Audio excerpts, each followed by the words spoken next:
Hare Krishna, everyone. Welcome back to the daily readings of Srila Prabhupada's books, where we get an opportunity to absorb our minds in the spiritual world. I was just entering in some very, very sweet edits into the NFO file from the Bhagavatam, and the famous verse, Tulinapi, one moment association with a pure devotee of the Lord. Is that's all you need, in 1 millisecond of association with the Srimad-Bhagavatam or Krishna, is worth all the other things that have happened to you or all the other so-called good or bad things in your whole material existence. Yeah, so here we are. Srimad-Bhagavatam Mahima Stotram, the glories of Srimad-Bhagavatam. And it goes like this. Sarva Shastrabdipi Yusha, Sarva Vedaika Satpala, Sarva Siddhanta Ratnaja, Sarva Lokaika Drikprada. O nectar from the ocean of all scriptures, singular fruit of all the Vedas, rich mine of the precious gems of all conclusive truths. You are the only giver of sight to all the worlds. Bhagavata Prana, Srimad Bhagavata Prabhu, Kalidwan Dutitaditya, Sri Krishna Parivartita. O life heir of all the Supreme Lord's devotees, O Master Srimad Bhagavatam, you are the sun risen in the darkness of Kali. You are the exact image of Sri Krishna. Paramananda Pataya, Prema Varshakshadayate, Sarvada Sarvasevyaya, Shri Krishnaya Namostume. I bow down to you, who are supremely blissful to read. Your every syllable pours down a flood of prema. You can always be served by everyone. You are Shri Krishna himself. Madhika Bando Matsangin, Madguro Man Mahadana, Man Nisadang Man Magbhagya, Mad Ananda Namostude. My only friend, my constant companion, my spiritual master, my great wealth, my savior, my good fortune, my source of ecstasy, I bow down to you. Asadu sadhu tadayin, atini chuchata kada, hanamun chagadachin mam, premna ritkanta yospuda. O bestower of saintliness to the unsaintly, O exalter of the most fallen, please never leave me. Always appear in my heart and my voice with pure love. Om Namo Bhagavate Vasudevaya. Om Namo Bhagavate Vasudevaya. Om Namo Bhagavate Vasudevaya. Okay, yesterday we heard wonderful details about how the Varnasrama system is supposed to work and how all the members of the Varnasrama system are supposed to cooperate together in order to satisfy Krishna. And we keep saying every day, it doesn't get any better than this. It doesn't get any, well, it just did. Chapter 19, the perfection of spiritual knowledge. 19. 17 we finished yesterday. Oh. Somebody tried to tell me, but I wouldn't listen. Okay, 18. Okay, we have to wait till tomorrow or the next day to get to the perfection. But I'm sure we're headed in the right direction. Thank you for that. Chapter 18. Whew.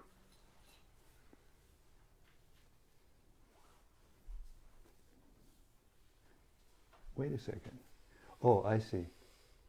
Lord Krishna's description of the Varnasrama system, and 18 is description of Varnasrama-dharma. So one thing is the system, and the other thing is the dharma, the rules of regulations of the system. Now we're going to hear about the dharma, the purpose of it. Okay. Chapter 18, Description of Varnasrama-dharma. As related in this chapter, Lord Sri Krishna explained to Uddhava the duties of the Vanaprastha and Sannyas orders and the religious practices proper to these levels of advancement.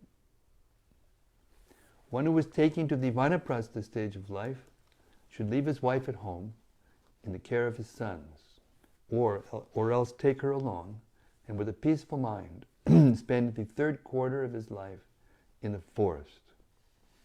He should accept as his food whatever bulbs, fruits, roots, and so on that grow in the forest, taking sometimes grains cooked by fire and sometimes fruits ripened by time.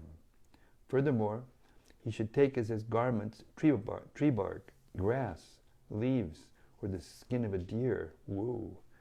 It is prescribed that he should perform austerities by not cutting his hair, beard, or nails, nor should he make any special attempt to remove dirt from his limbs. He should bathe 3 times daily in cold water and sleep upon the ground. During the hot season, he should stand. That sounds like our ashram life in the beginning of our movement. It was just like that. I remember one time I was taking a bath in the garage of the temple right next to, and as I was taking my shower, a hand came in. I said, "Oh my God, what's happening?" They were tasting the temperature of the water to make sure I took a cold bath. And in Chicago, later on in 1974, we were in this building, and in Chicago in the winter, and there was no heat, and the shower is just like standing underneath cold nails. That's just what it was like. And we would go out like shot from guns. Yes. Okay, it wasn't the forest. Then again, during the hot season, he should stand beneath the fearsome heat of the sun, with fires blazing on 4 sides. During the rainy season, he should stand in the midst of the downpour of rain, and during the cold winter, he should submerge himself in water up to his neck. He is absolutely forbidden to clean his teeth, to store food that he has collected at one time, to eat at another time, and to worship the Supreme Lord with the flesh of animals. If he can maintain those severe practices for the remainder of his life, the Vanaprastha will achieve the Tapaloka planet. The 4th quarter of life is meant for sannyas. One should develop complete detachment from attaining residence on different planets, up to even Brahmaloka. Such wishes for material elevation are due to desire for the fruits of material activity. When one recognizes that endeavors to achieve residence on the higher planets ultimately award only suffering, then it is enjoined that one should take to sannyas in a spirit of renunciation. The process of accepting sannyas involves worshipping the Lord with sacrifice, everything one possesses in charity to the priests, and establishing within one's heart the various sacrificial fires. For a sannyasi, association with women or even the sight of women is more undesirable than taking poison. Except in emergencies, the sannyasi should never wear more clothing than a loincloth or some simple covering over his loincloth. He should carry no more than his staff and a water pot. Giving up all violence to living creatures, he should become subdued in the functions of his body, mind, and speech. He should remain detached and fixed on the self, and travel alone to such pure places as the mountains, rivers, and forests. Thus engaged, he should remember the Supreme Personality of Godhead and dwell in a place that is fearless and not heavily populated. He should take his alms each day at 7 homes, chosen at random, from those of members of the 4 social classes, avoiding only the homes of those who are cursed or fallen. With a pure heart, he should offer to the Supreme Personality of Godhead whatever food he has collected and take the Mahaprasadam remnants. In this way, he should always be mindful that hankering for sense gratification is bondage, and that engaging the objects of the senses in the service of Lord Madhava is liberation. If one lacks knowledge and renunciation, or continues to be troubled by the unconquered 6 enemies headed by lust and the all-powerful senses, or if one accepts the Tridanda renounced order simply for the purposes of carrying out a livelihood, then he will achieve as his result only the killing of his own soul. A Paramahansa is not under the control of injunctions and prohibitions. He is a devotee of the Supreme Lord, detached from external sense gratification and completely free from desire for even such subtle gratificatory goals as liberation. He is expert in discrimination and, just like a simple child, is free from concepts of pride and insult. Although actually competent, he wanders about like a dull person, and although most learned, he engages himself like an insane fool in incoherent speech. Although actually fixed in the Vedas, he behaves in an unordered fashion. He tolerates the evil words of others and never shows contempt for anyone else. He avoids acting as an enemy or vainly indulging in arguments. He sees the Supreme Personality of Godhead in all creatures and also all living beings within the Supreme Personality of Godhead. In order to keep his body alive for performing worship of the Lord, he accepts whatever excellent or inferior food, clothing, and bedding he can obtain without endeavor. Although he has to make some effort to find food for maintaining his body, he does not become joyful when he finds something, nor does he become depressed when not finding anything. The Supreme Lord himself, although not at all subject to the Vedic orders and prohibitions, by his own free will executes various prescribed duties. Similarly, the Paramahansa, even while on the platform of freedom from subjugation to Vedic rules and prohibitions, carries out various duties. Because of his perception of dualities has become completely eradicated by transcendental knowledge, which is focused on the Supreme Lord, he obtains upon the demise of his material body the liberation known as Sharsti, in which one becomes equal in opulence with the Lord. The person who desires his own best interest should take shelter of a bona fide spiritual master, filling his mind with faith, keeping free from enviousness, and remaining fixed in devotion. The disciple should serve the spiritual master, whom he should regard as non-different from the Supreme Lord. For a brahmachari, the primary duty is service to the spiritual master. The main duties of a householder are protection of living beings and sacrifice.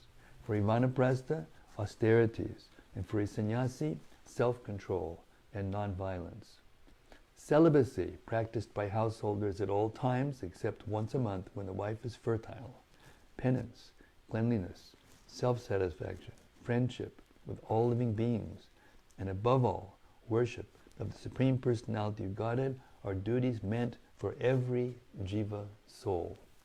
One acquires firm devotion for the Supreme Lord by always rendering service to the Supreme Personality of Godhead through one's own particular prescribed duty, not by engaging in the worship of any other personalities, and also by thinking of all creatures as the place of residence of the Supreme Personality of Godhead in his form as the Supersoul. The followers of the Karmakanda section of the Vedas can attain the planets of the forefathers and so on by their ritualistic activities. But if they become endowed with devotion for the Supreme Lord, then by these same activities they can achieve the supreme stage of liberation. Text 1.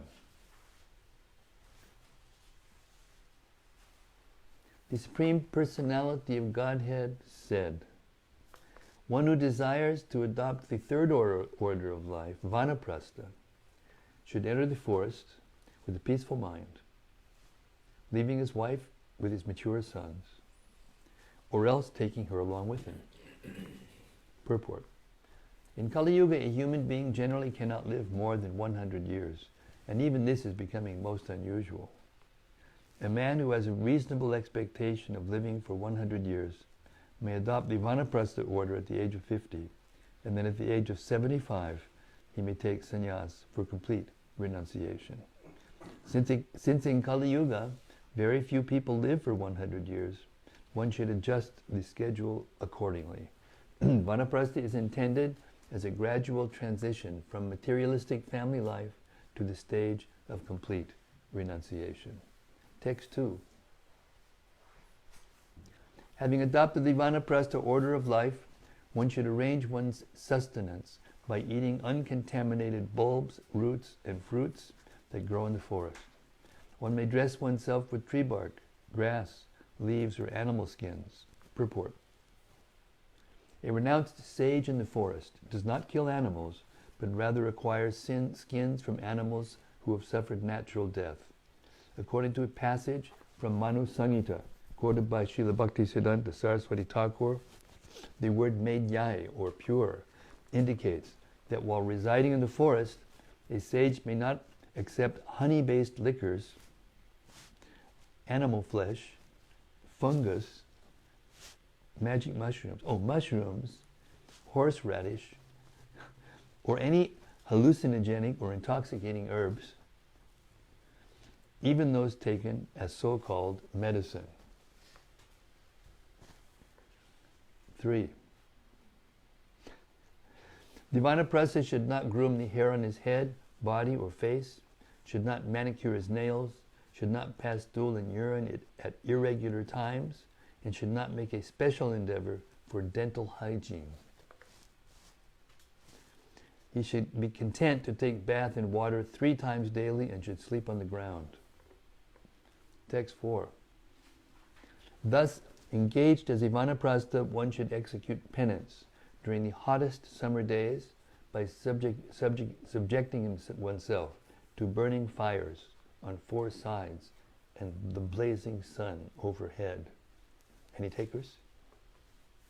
No? Okay. During the rainy season, you can go out on Sankirtan instead. Every day.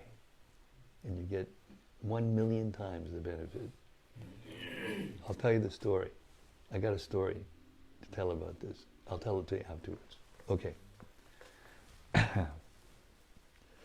During the rainy season, one should remain outside, subjecting oneself to torrents of rain, and in the freezing winter, one should remain submerged in water up to one's neck. Purport. One who engages in sense gratification must perform severe penances at the end of life to counteract his sinful, hedonistic activities. A devotee of the Lord, however, naturally develops Krishna consciousness and need not subject himself to such radical penances. As stated in the Pancharatra, Aradito yadi hadis tapasak tata kim. Naradito yadi hadis tapasak tata kim. Anta bahir yadi hadis tapasak tata kim. Nantar bahir yadi hadis tapasak tata kim. Very poetic verse. If one is worshipping the Lord properly, what is the use of severe penances? And if one is not properly worshipping the Lord, what is the use of severe penances? If Sri Krishna is realized within and without, if Krishna is realized within and without everything that exists, what is the use of severe penances? And if Sri Krishna is not seen within and without everything, then what is the use of severe penances? Text 5, great verse, classic. One may eat foods prepared with fire, such as grains or fruits ripened by time. One may grind one's food with mortar and stone or with one's own teeth. Purport. In Vedic civilization, it is recommended that at the end of one's life, one should go to a holy place or forest for spiritual perfection. In sacred forests, one does not find restaurants, supermarkets, fast food chains, and so on, and thus one must eat simply, reducing sense gratification. Although in the Western countries people eat processed food, one living simply must himself separate and pulverize grains and other foods before eating. This is referred to here. Text 6. The Vanaprastha should personally collect whatever he requires for his bodily maintenance, carefully considering the time, place, and his own capacity. He should never collect provisions for the future.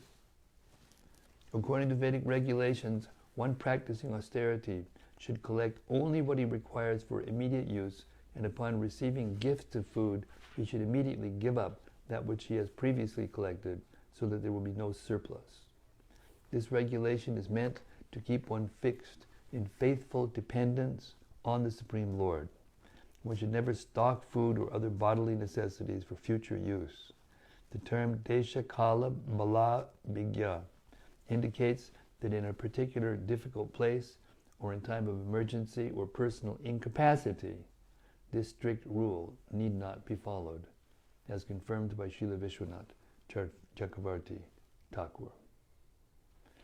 Srila Bhaktisiddhanta Saraswati Thakur points out that unless one is completely incapacitated, one should not depend on others for one's personal maintenance. And even if we are, we should try not to. As this will create a debt that can only be repaid by taking another birth in the material world. This applies only to those endeavoring for personal purification, and not to those engaged full-time in devotional service to Lord Krishna. A pure devotee eats, dresses, and speaks only for the service of the Lord.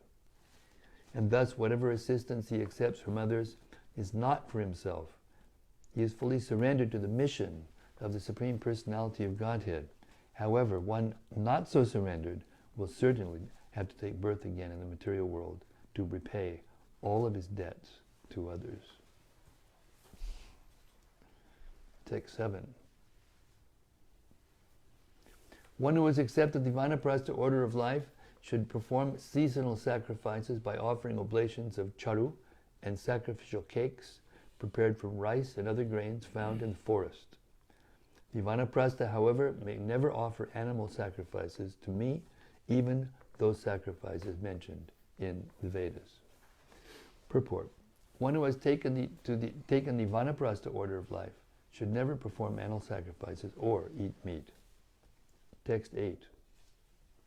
The Vanaprastha should perform the Agnihotra, Darsha, and Purnamasa sacrifices as he did while in the Grihastha ashram. He should also perform the vows and sacrifices of Chaturmasya, since all of these rituals are enjoyed for the Vanaprastha ashram by expert knowers of the Vedas. Purport. Srila Bhaktisiddhanta Saraswati Thakur has given a detailed explanation of the four rituals mentioned here, namely Agnihotra, Darsha, Purnamasa, and Chaturmasya. The conclusion is that everyone should simply chant Hare Krishna, Krishna Krishna, Hare Hare, Hare Rama, Rama Rama, Hare Hare, and avoid the difficult entanglement of Vedic ritualistic ceremonies. If one neither chants Hare Krishna nor performs such rituals, one certainly becomes a Pashandi, or an atheistic fool.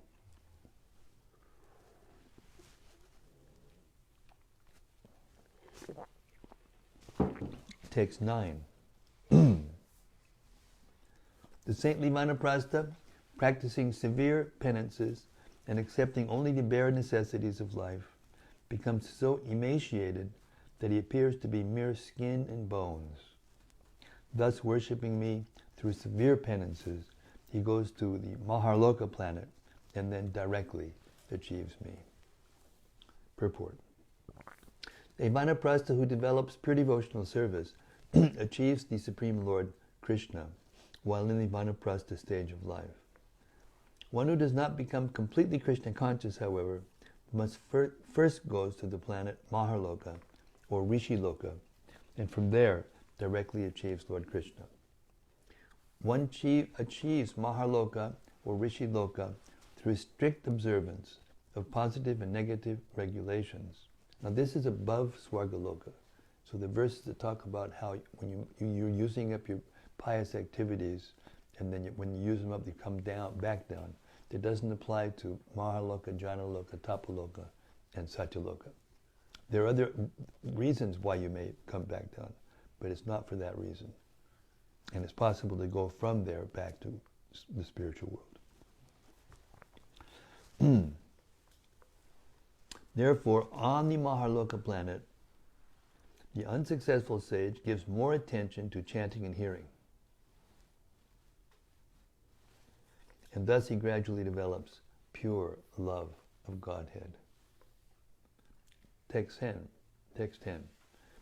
One who with long endeavor executes this painful but exalted penance, which awards ultimate liberation, simply to achieve insignificant sense gratification, must be considered the greatest fool. Purport.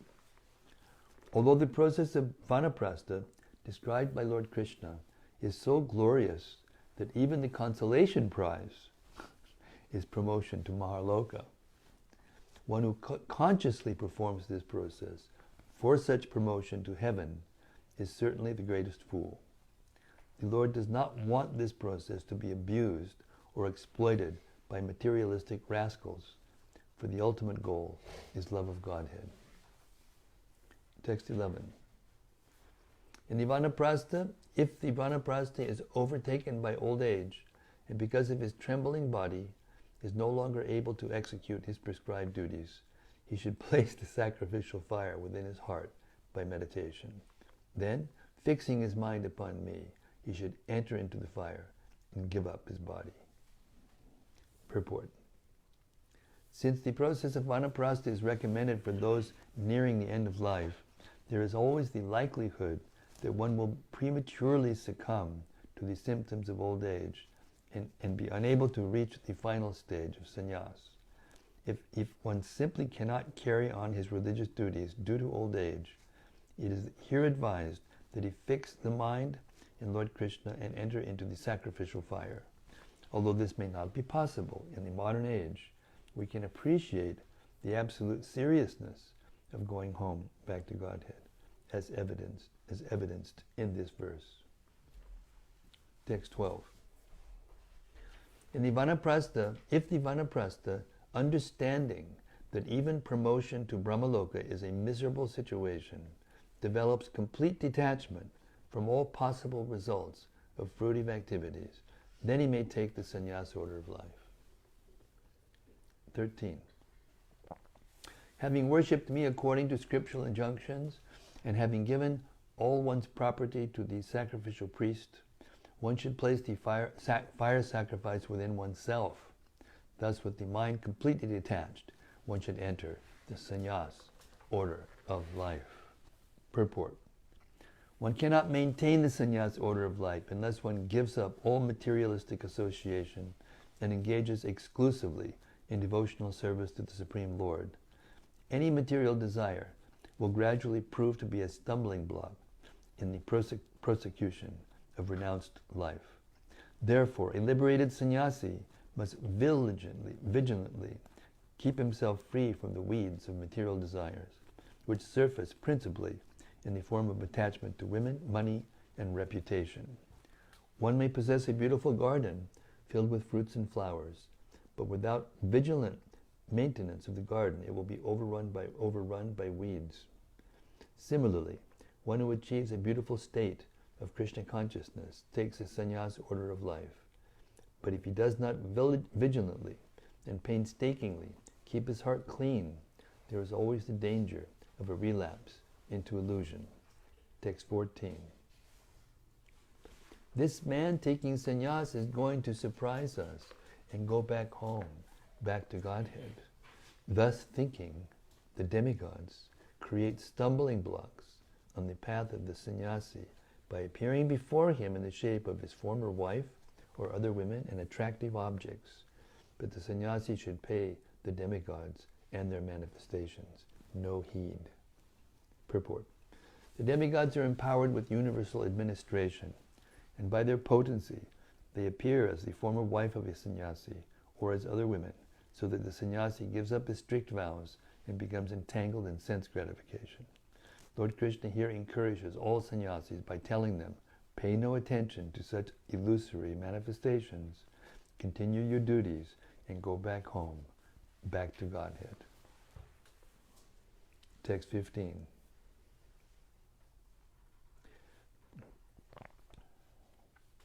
If the sannyasi desires to wear something besides a mere kopin, he may use another cloth around his waist and hips to cover the kopin.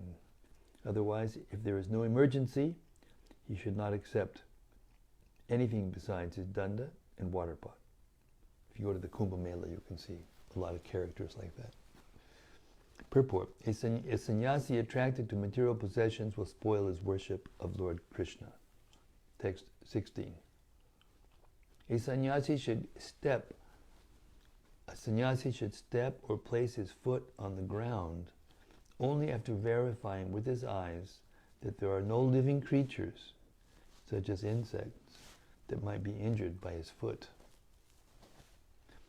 He should drink water only after filtering it through a portion of his cloth, and he should speak only words that possess the purity of truth. Similarly, he should perform only those activities his mind has carefully ascertained to be pure. Purport. While walking, a sannyasi is careful not to kill any tiny creatures on the ground. Similarly, he filters his drinking water through cloth to avoid swallowing small creatures living within the water. Speaking untruths simply for sense gratification is detrimental to devotional service and should be avoided.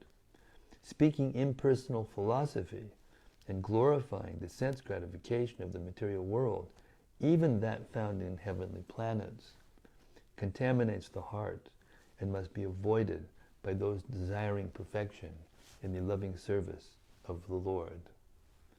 By serious consideration, one can understand that any activity other than devotional service to Lord Krishna has no ultimate value.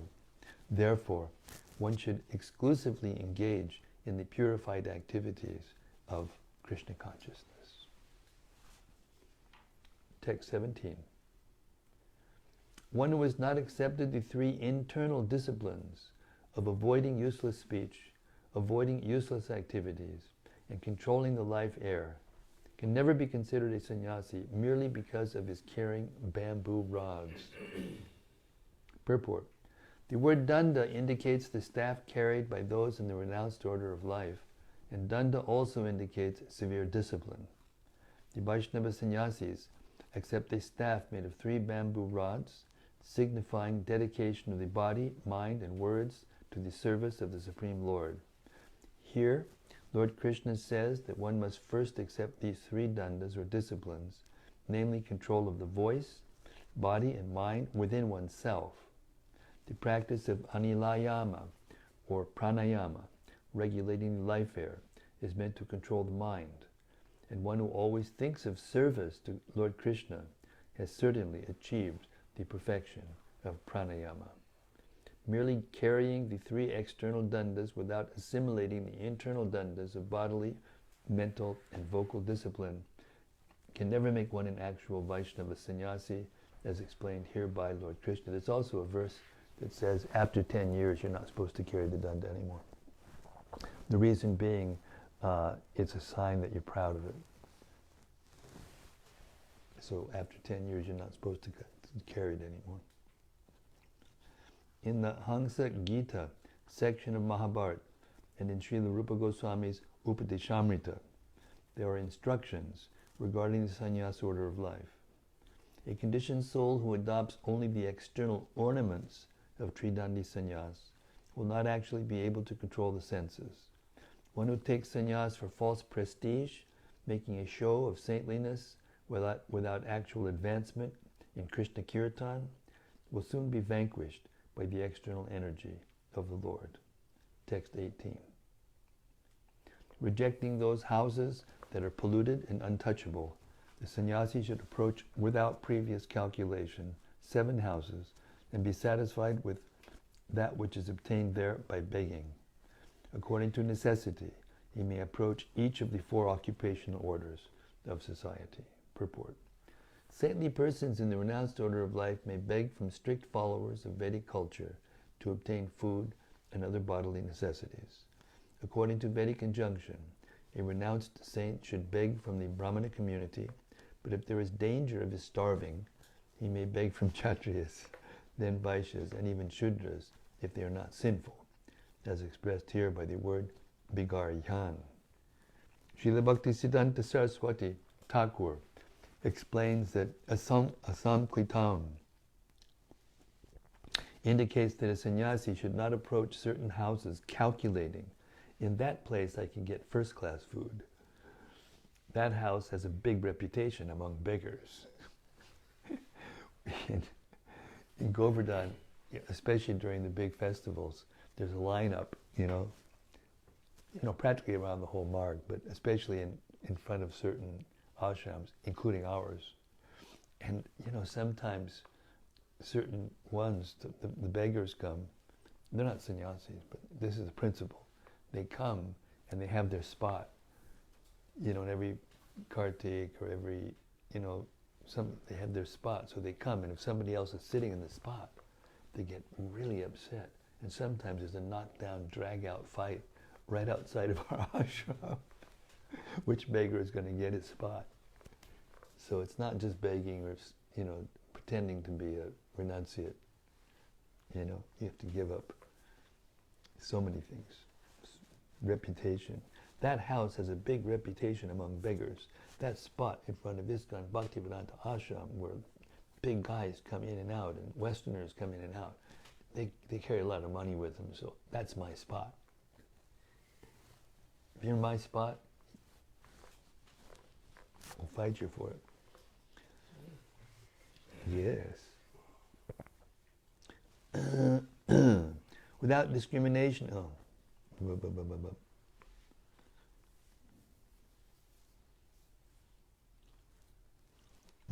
He should beg for his personal maintenance only from houses where the inhabitants, being sincere followers of the Varnashram culture, have earned their livelihood by honest means and are free from sinful activities. A sannyasi may beg alms from such householders. He must not beg alms for his personal maintenance from those who oppose the Supreme Lord's devotional service, for such service is the whole purpose of Varnasrama culture. Those who oppose Vedic culture pass laws to make begging by saintly persons a criminal act. They thus insult and persecute saintly beggars, considering them to be ordinary vagrants. A lazy person begging to avoid work is certainly abominable, but a sannyasi dedicated to the service of the Lord and practicing the discipline of begging to develop full dependence on the Lord's mercy should be given all facility in human society. Srila Bhaktisiddhanta Saraswati Thakur explains that there are three forms of collecting alms. Madhukar is the process of imitating the bee, who collects a tiny amount of nectar from each flower. In this way, the sannyasi accepts a very small amount from each person, avoiding social conflict. The process mentioned here is asanklipta, by which a sannyasi indiscriminately approaches 7 houses, being satisfied with whatever may be obtained. Pranita is that process by which a sannyasi establishes regular donors and collects one's maintenance from them. In this regard, Srila Viraraga Acharya has described the initial stage of sannyas, called kutichak, as follows. A man accepting the initial stage of sannyas arranges for his children or other relatives and well-wishers to build him a kuti, or meditation cottage. He gives up worldly affairs and sits within the cottage, trying to remain free from lust, anger, greed, illusion, and so on. According to the personal prescribed injunctions of regulated life, he accepts a tridanda, purifies himself with a water pot, shaves his head, leaving a shika, or tuft, chants Gayatri mantra on the sacred thread, and wears saffron garments. Bathing regularly, cleansing, performing achaman, chanting japa, studying the Vedas, remaining celibate, and meditating on the Lord, he receives regular supplies of food from his children, friends, and relatives. Accepting only the bare necessities of life, he remains fixed in his cottage up to the moment of liberation. Text 19. Taking the food gathered through begging, a sannyasi should leave the populated areas and go to a reservoir of water in a secluded place. There, having taken a bath and washed his hands thoroughly, he should distribute portions of the food to others who may request it. He should do this without speaking. Then, having thoroughly cleansed the remnants, he should eat everything on his plate, leaving nothing for future consumption. Purport. Srila Bhaktisiddhanta Saraswati Thakur explains that a sannyasi should not argue or quarrel with materialistic persons who may request or demand part of his food. The word vibhajya indicates that he should give something to such persons to avoid disturbance, and then offering the remnants to Lord Vishnu, he should eat everything on his plate without saving food for the future. The word bahi indicates that he should not eat in a public place, and bhagyata indicates that he should not eat that he should eat silently, meditating upon the Lord's mercy. Text 20. Without any material attachment, with senses fully controlled, remaining enthusiastic and satisfied in realization of the Supreme Lord and his own self, the sannyasi should travel about the earth alone. Having equal vision everywhere, he should be steady on the spiritual platform. Purport. One who remains attached to material sense gratification cannot be steady in the process of chanting Hare Krishna. By being shackled by illusory desires, he is not able to fully control the senses. Actually, one should take shelter of devotional service to Lord Krishna 24 hours a day. For by such service, one remains within the scope of spiritual reality. By chanting and hearing the holy names of the Lord, along with the Lord's glories and pastimes, one naturally drifts away from the field of material sense gratification. Good association with Lord Krishna and his devotees automatically vanquishes useless material association, and one is able to carry out the Vedic injunctions meant to lift the conditioned soul out of the material field and onto the liberated platform of Krishna consciousness. In this regard, Srila Rupa Goswami states in his Upadeshamrita 4, Dadati Pratigrinati Guyam Akyati Prichtate Bhunkte Bhojayate Chaiva Shadvidam Priti Lakshanam.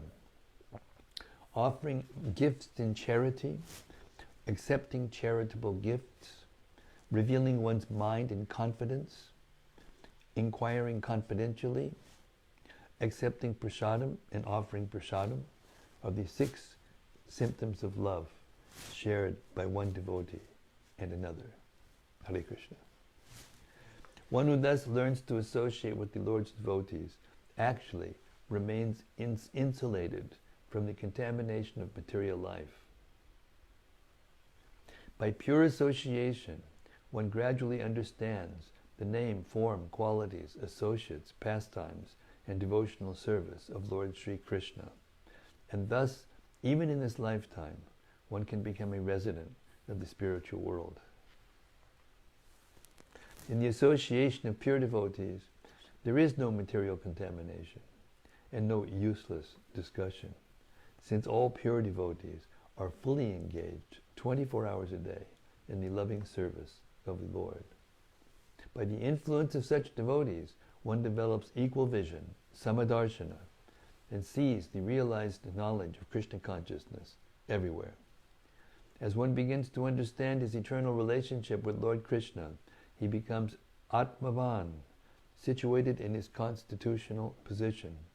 An advanced Vaishnava constantly enjoying the of loving devotional service and carrying out the mission of the Lord on the earth is Atmakrida, one who enjoys life within the internal potency of the Supreme Lord.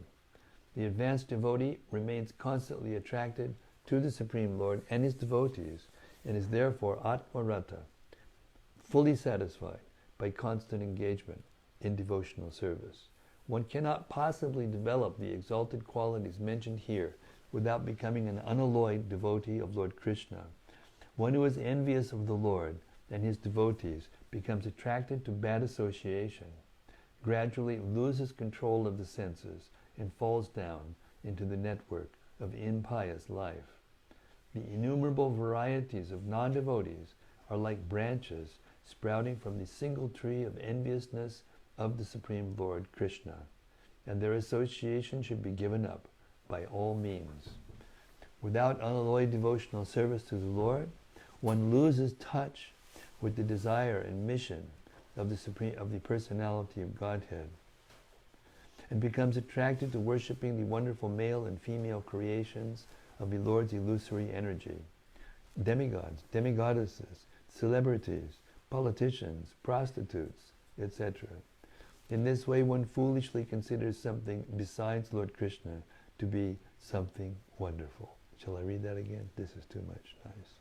In this way, one foolishly considers something besides Lord Krishna to be supremely wonderful. Actually, Lord Krishna is the only true object of worship for those desiring to experience unlimited beauty and pleasure. By seriously taking to Krishna consciousness, one can realize the transcendental position of Lord Krishna and gradually develop all the qualities mentioned in this verse. Text 21.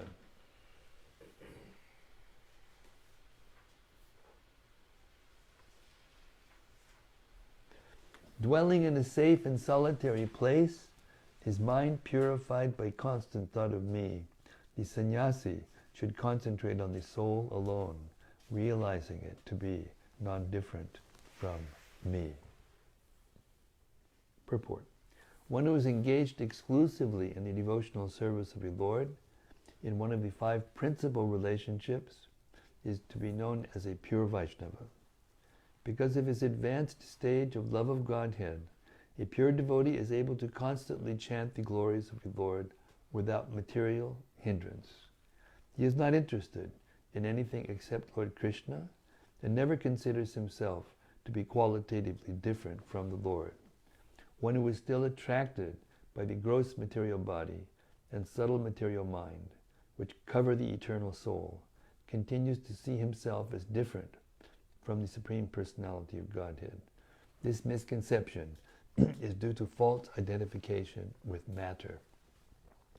With senses purified of material contamination, one must serve the Lord, who is the master of all senses, and thus one's devotional service is considered free from discrepancy.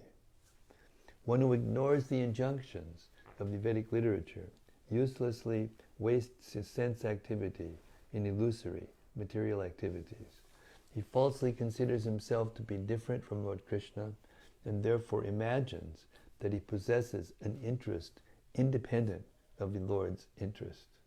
There is no possibility that such a person can achieve steadiness in life because the material field of action is constantly being shifted and transformed by the disturbing influence of time. If a devotee begins to cultivate an interest apart from the loving service of the Lord, his meditation on his oneness with the Lord will be disturbed and overturned. When the mind deviates from the lotus feet of the Lord, the duality of material nature again becomes prominent within the mind, and one resumes a work program based on the 3 modes of material nature. One who is not fixed in one's own relationship with the Supreme Lord cannot be fearless or steady and is deprived of the shelter of Lord Sri Krishna. Therefore, one should seriously contemplate, as described in this verse, one's identity as a small particle of consciousness, not different from the Supreme Consciousness, Lord Krishna. Thus, one should remain steady in Krishna consciousness. Text 22. By steady knowledge, a sannyasi should clearly ascertain the nature of the soul's bondage and liberation. Bondage occurs when the senses are deviated to sense gratification, and complete control of the senses constitutes liberation. Purport.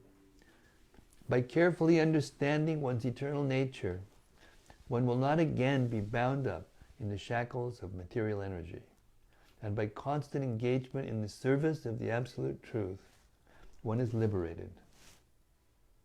Then the flickering material senses can no longer drag one into the false consciousness of being a material enjoyer. Such steady sense control gives one relief from the harassment of material sense gratification. Text 23.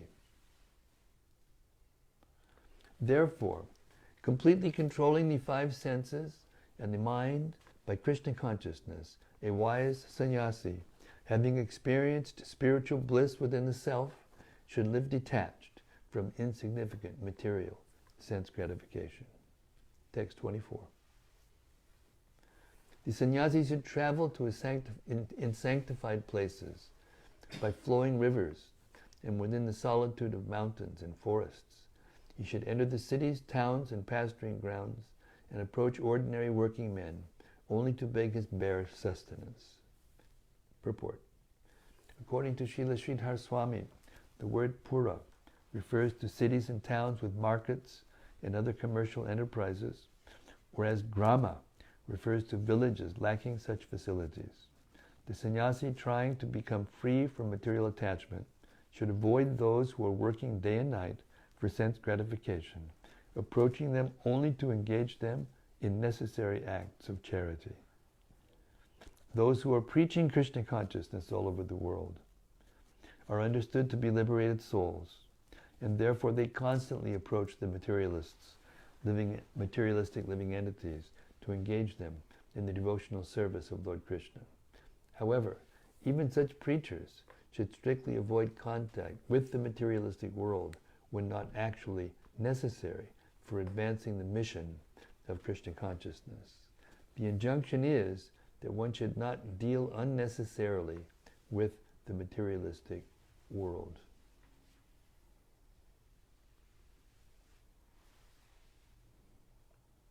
And then we'll stop there.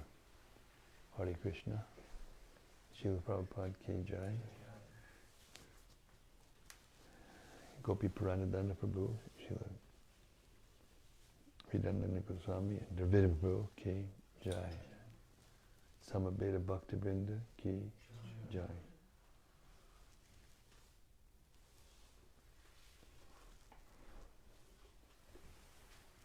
Okay, here we are again.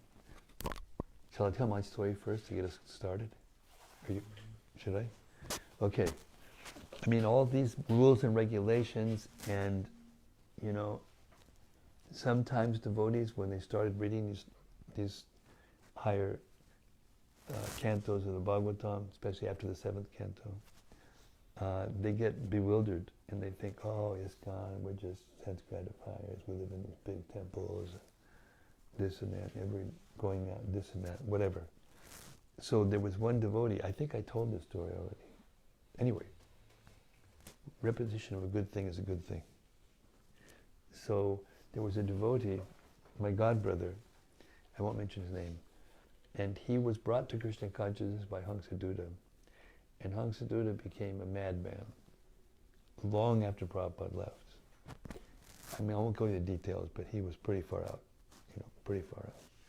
And he was actually removed from his post and asked to leave the movement. There were just very few personalities like that.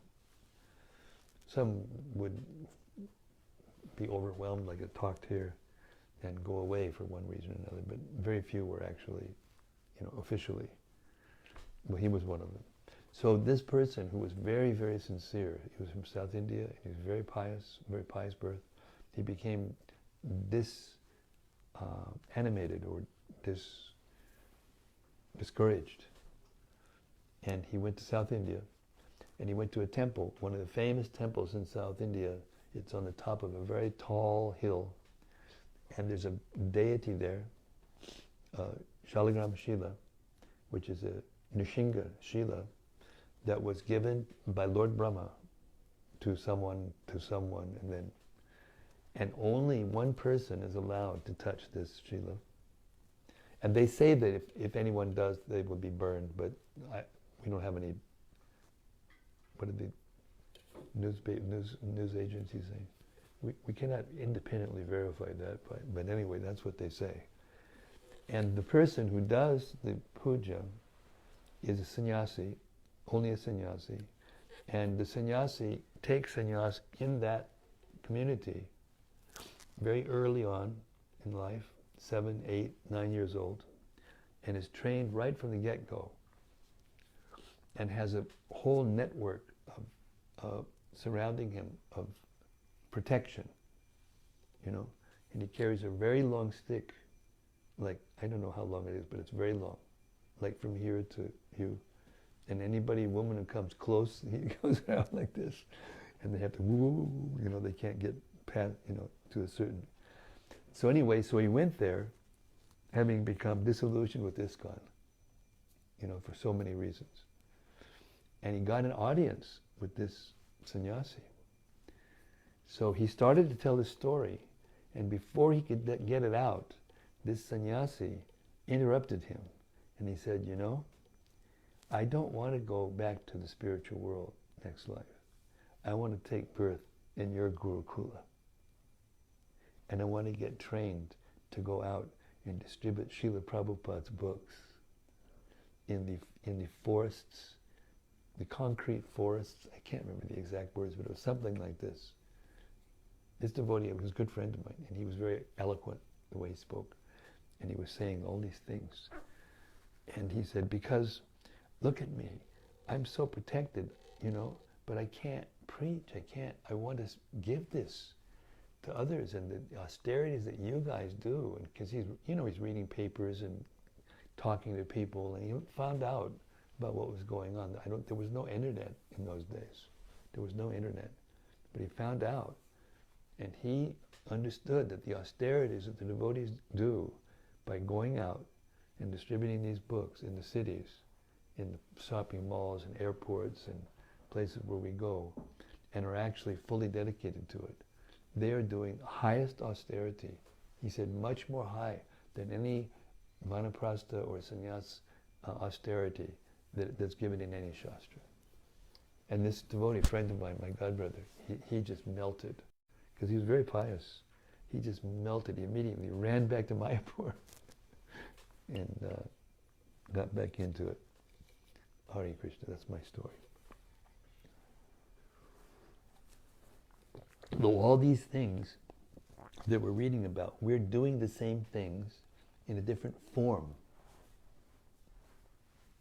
In Kali Yuga, Lord Chaitanya's movement, this is what it is. And Prabhupada, who was the most exalted sannyasi ever, what he did in Vrindavan, what he did in New York the first year he was here, you read it, you can read it, you can read about it. It was just beyond of austerity, you know. But, you know, he personified all of these principles, but in a way that allowed him to be able to spread Krishna consciousness all over the world. And that's higher than these other kinds of austerities that are talking about here. You know, going in the sunshine and building fires around you, and, you know, taking off your, you know, golf hat and just, you know, chanting Hare Krishna in that condition, you know. Going up to the Himalayas in the middle of the winter and staying in a stream and chanting Hare Krishna. It's not possible in this age. Not possible. If you try, your heart will become devoid of devotion. Become hard like a stone. One tear from chanting Hare Krishna, or from going out and distributing books, or doing kirtan in front of the deity, or worshiping the deity. One tear is worth millions of years of doing those kinds of austerities. Guaranteed.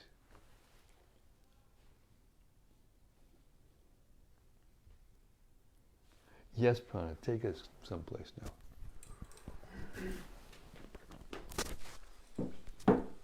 Well, I heard there's a devotee in Denver, Sanatan Priya Prabhu, disciple of Radhanath Maharaj. And he told me a story one time. I guess hearing from Radhanath Maharaj, he met with some Madhvite, from Madhvacharya Sampradaya, some sannyasi in India, who had asked his guru or teacher, he was younger, who had asked about, why is it that in the ISKCON, why are all these sannyasis falling down and whatnot? And this senior, sannyasi in the Madhva Sampradaya said that basically you can't fall if you're crawling, but you can only fall if you're flying. So he was making the point that actually what the people in Prabhupada's movement are doing is they're flying compared to our crawling. That's why the tendency to fall is there. And I thought that was very nice. Very nice.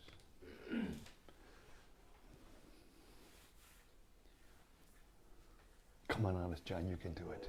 You can do it. You got oodles of notes there, I think. Oh, I just got there's two little. You guys don't realize, I don't think. Maybe you do, I don't know. But I get every once in a while notes, from people who are. I share them as much as I can remember to. But there's lots of devotees who are actually feeling very close to you all. They know you by name, and they mention your names and your handles. Honest John. This is Honest John, everybody.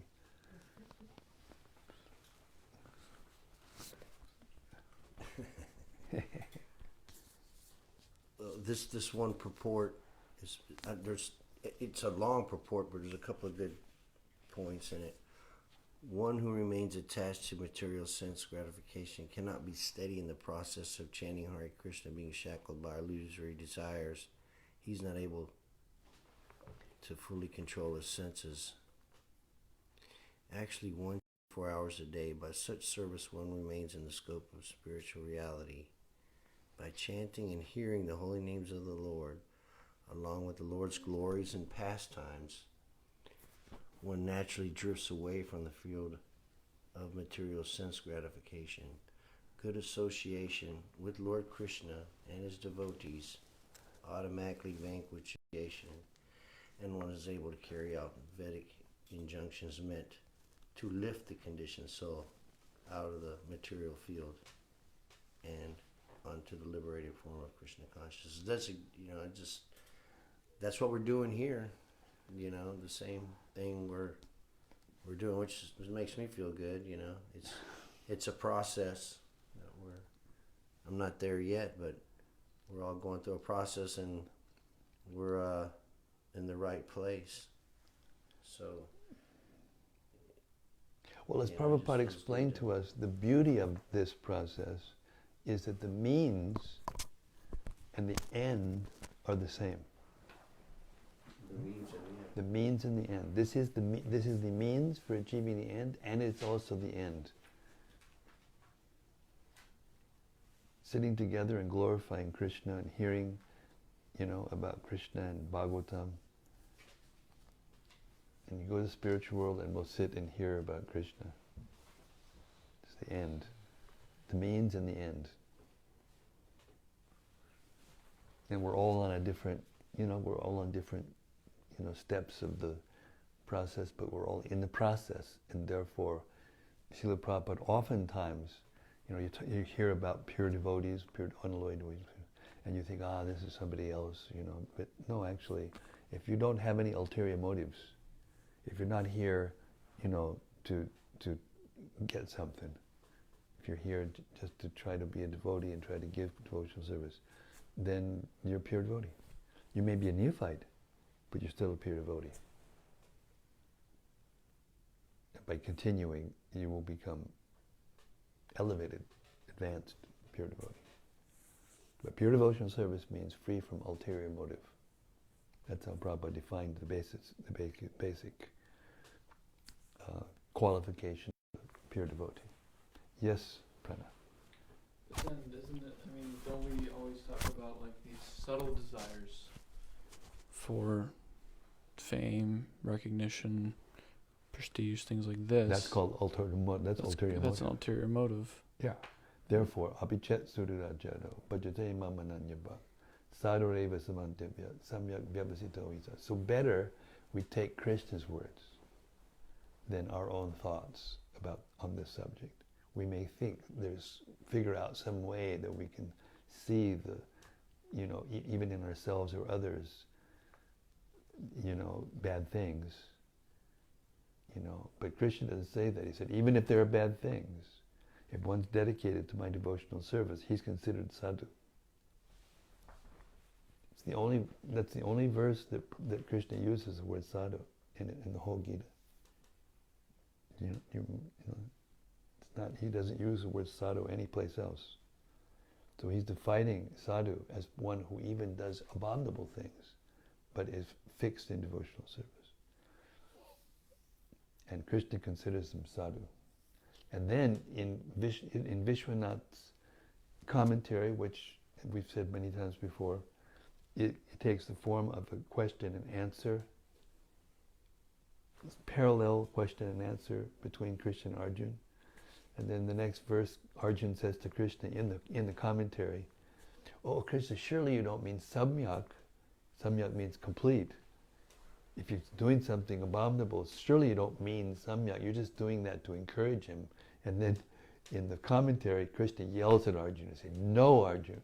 And that's Kontiya pradjanihi nami bhakta pranashiti. My devotee never perishes.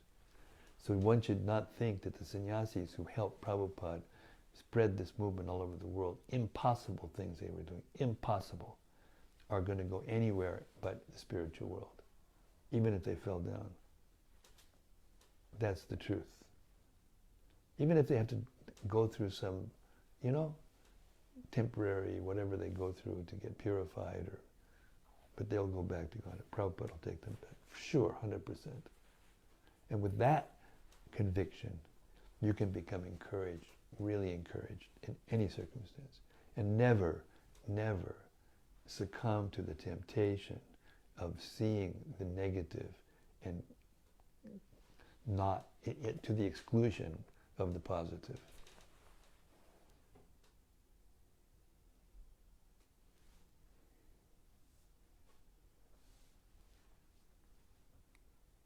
And we have practical experiences of it, physical, in this life.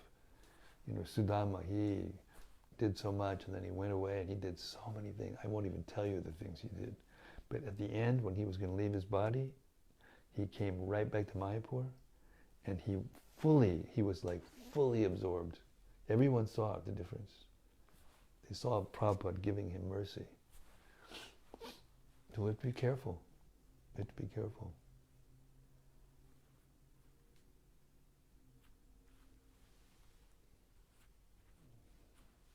And it means that even if a person is, once elevated and now not so elevated, or doing something wrong, or even have gone away, or whatever, one should consider that person a devotee.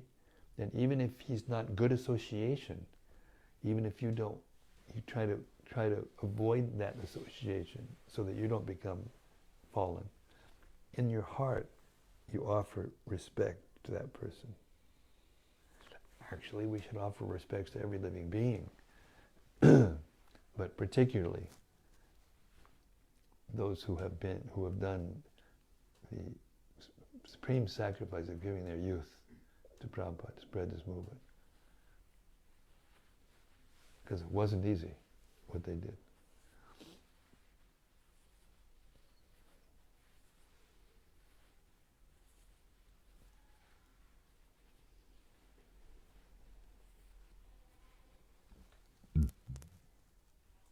Something? No questions. There's a comment about who this part of the Bhagavatam is by. Gopinath Das says, this part of the Bhagavatam is by H.H. Hridayandana. Hridayananda Goswami. Yes. Yes, and Gopi Pranadana Prabhu and Dravida. It was a team.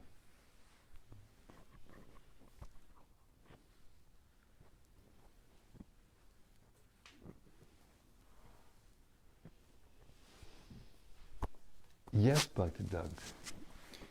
Hare Take us Krishna further. Maharaj. Go ahead. We're ready. Well, I thought this was an interesting verse where it has the quote in text 14. It's saying what the demigods were saying. They're saying this man taking sannyas is going to surpass us and go back home, back to Godhead. Thus thinking, the demigods create stumbling blocks on the path of the sannyasi by appearing before him in the shape of his former wife or other women and attractive objects. But the sannyasi should pay the demigods and their manifestations no heed. Yes. Kind of shows how the mentality of the demigods.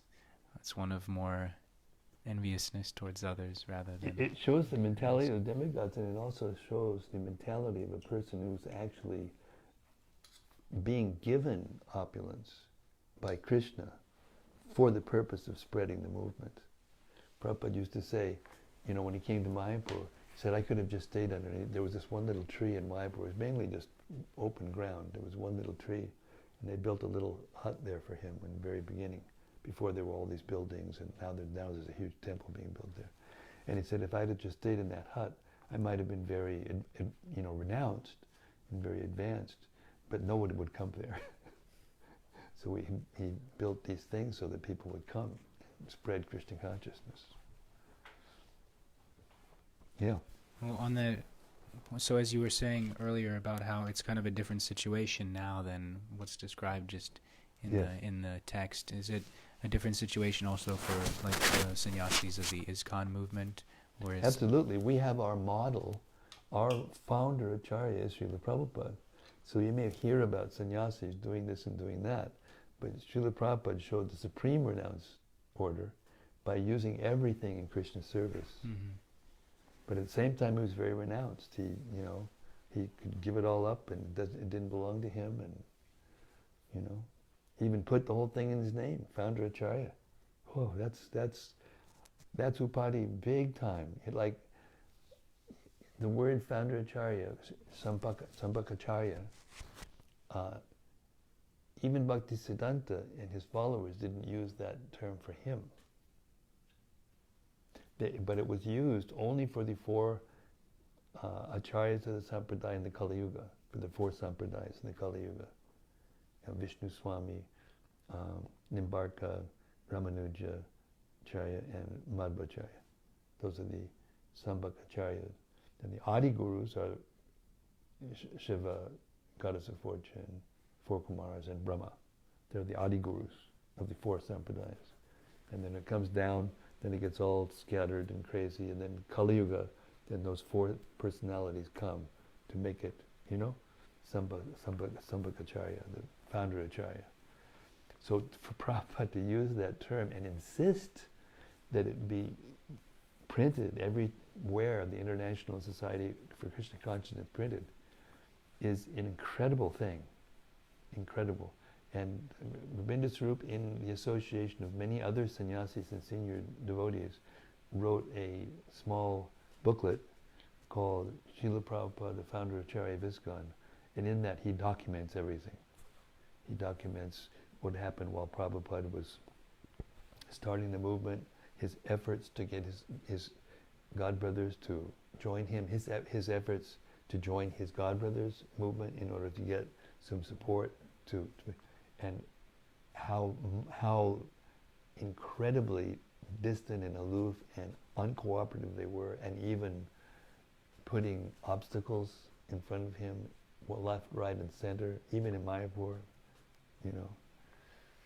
and then how he took that and why he separated and started the ISKCON movement separate from the Gaudiya Math.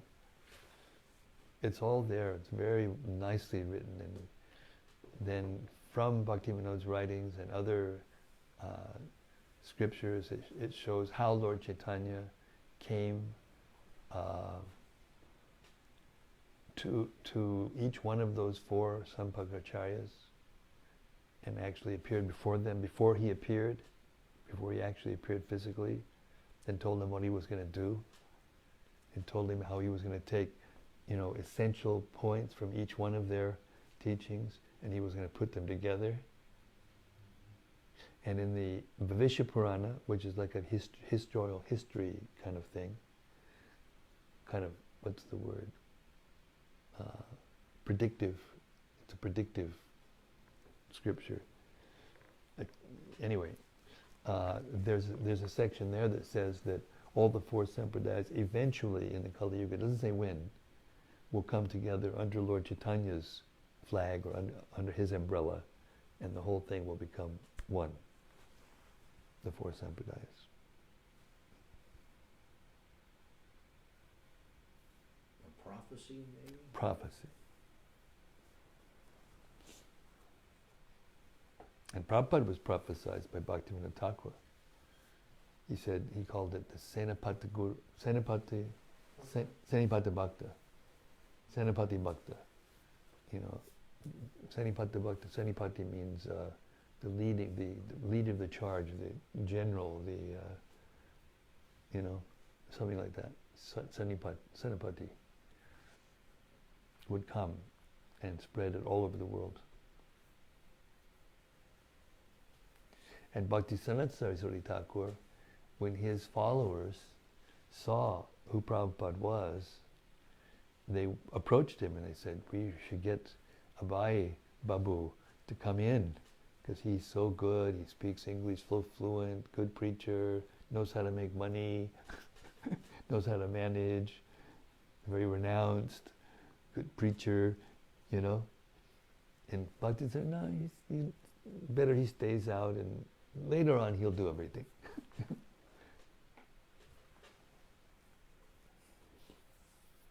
And it was clear that there was some special relationship between the two also. One of the first times he met, he just came in and sat in the same seat with Bhaktisiddhanta. And in that culture, in Bengal in those days, you never do that. He just sat down and they just talked. They were sitting and talking. Everybody else was sitting down, the sannyasis and everybody else, and they were looking. And then Prabhupada noticed, and he never did that again. But rather than sit down, he just had a pure conversation with Bhaktisiddhanta. And what does it say in that one purport? That we met by divine arrangement. These words are very meaningful.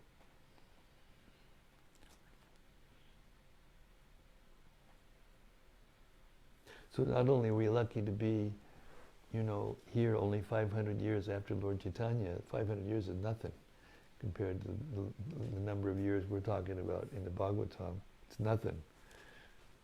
But just, in the same lifetime as Prabhupada, myself, and others, and just 100, 200, 300 years from all these great souls, 400 years. It's very good fortune. And it's by their potency that we're doing these things that we're doing. But we should take these things seriously, our preaching and our, the nectar that we taste when we do this and really get absorbed, taste this, return the nectar, and we all feel so nice and don't want to leave, you just want to stay here forever. We got to share it, spread it. That's our hope. Because this is not about externals. It's not about, how many devotees we make, or, how many preparations we cook for the deities, and all those different things, and all, This is something special.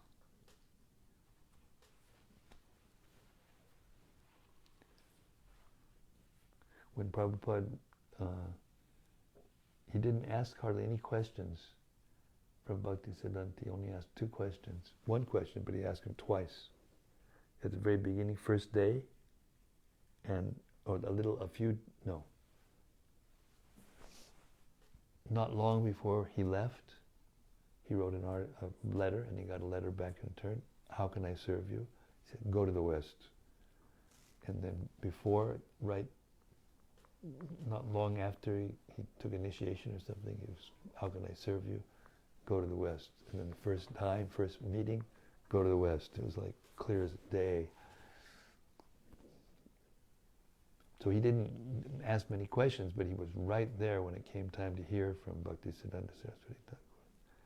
And he was busy. He was a businessman, and he was going all over India, traveling and developing his businesses. And he went to the Brajmandal Parikrama one time, and it was just toward the end, to Koshi. Koshi is one of the last places when you go around. And there was Bhaktisiddhanta was going to leave that night, and so the announcement was made, and there were thousands of people there, pilgrims, and all Gaudiya Math. And so the announcement was made that we're going to go to see Sheshashayi. That's the deity in that place, Koshi. And you can either go to see Sheshashayi, or Guru Maharaj is going to stay. This will be his last night, and he's going to talk. And only 12 people stayed. And everyone else went to see Sheshashayi. And this was before Prabhupada got initiation. And Prabhupada was right there. And he didn't leave. And he was one of the last ones to leave, or two. And then after, when it came time to be recommended for initiation, they mentioned him, and he said, oh yes, I remember him. He likes to hear. Yes, I will give him initiation. He loves to hear. He doesn't go away. That's what he said.